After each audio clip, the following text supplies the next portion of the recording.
Praise the Lord.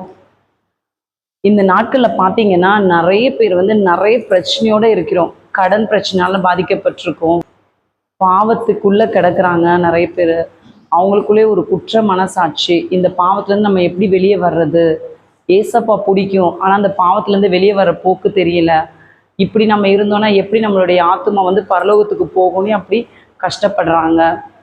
அப்புறம் இன்னொரு side பார்த்தீங்கன்னா ஜனங்க நோய் நொடியினால கஷ்டப்படுறாங்க. கொடிய வியாதியினால் பிசாசினால் தாக்கப்பட்டு கஷ்டப்படுறாங்க. இன்னும் சில பேர் பார்த்தீங்கன்னா ஏஜென்சிக்காரங்க அந்த மாதிரி சில பேர்கிட்ட பணத்தை கொடுத்து ஏமாந்த நிலைமையில் நிற்கிறாங்க. ஸோ நிறைய பேர் இந்த உலகத்தில் பார்த்தீங்கன்னா திக்கற்ற நிலைமையில் இருக்கிறாங்க. ஸோ இன்னைக்கு ஏசப்பா உங்ககிட்ட என்ன சொல்கிறாங்க அப்படின்னா,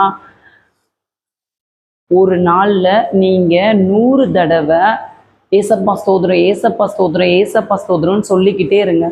எப்படின்னா உங்கள் கைகளை வானத்துக்கு நேராக ஏறெடுத்து 100 டைம்ஸ் ஏசப்பா ஸ்தோத்திரம், ஏசப்பா ஸ்தோத்திரம்னு ஒரு 90 நாள் சொல்லுங்க. கண்டிப்பாக அற்புதங்கள் நடக்கும்.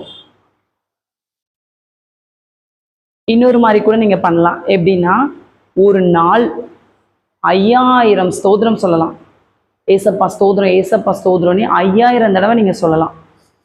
இன்றைக்கு நான் ட்ரை பண்ணேன். ஏசப்போட கிருபையினால் 3 மணிக்கு எந்திரிச்சிட்டு 4:30 வரைக்கும் ஏசப்பா ஸ்தோத்திரம் ஸ்தோத்திரம்னு சொன்னேன். 2000 டைம்ஸ் சொன்னேன்.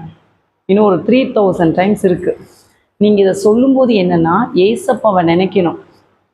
ஏசப்பா என்ன இந்த பிரச்சனையிலேருந்து எனக்கு விடுதலையை தருவாங்க, என்னை கஷ்டப்படுத்துகிற இந்த பிரச்சனையிலேருந்து ஏசப்பா எனக்கு கண்டிப்பாக விடுதலை தருவாங்கன்னு உங்கள் மனசில் விசுவாசம் இருக்கணும். ஏசப்பா மேலே அன்பு இருக்கணும். இந்த ப்ராப்ளம் கண்டிப்பாக என்னையோட தீர்ந்துரும்னே அந்த நம்பிக்கை இருக்கணும். எல்லாமே இருந்து நீங்கள் ஏசப்பாவை நினைத்து ஏசப்பா ஸ்தோத்திரம்னு சொல்லும்போது ஏசப்பா நீங்கள் சொல்ல ஆரம்பிக்கும் போதே யுத்தம் செய்ய ஆரம்பிச்சிருவாங்க. உங்களுக்கு எதிர்த்து கிரியை செய்கிற பிசாசின் மீது ஏசப்பா யுத்தம் செய்ய ஆரம்பிச்சிருவாங்க. நம்ம எல்லாரும் சொல்லலாமா? கர்த்தர் உங்களை ஆசீர்வதிப்பாராக. ஆமென்.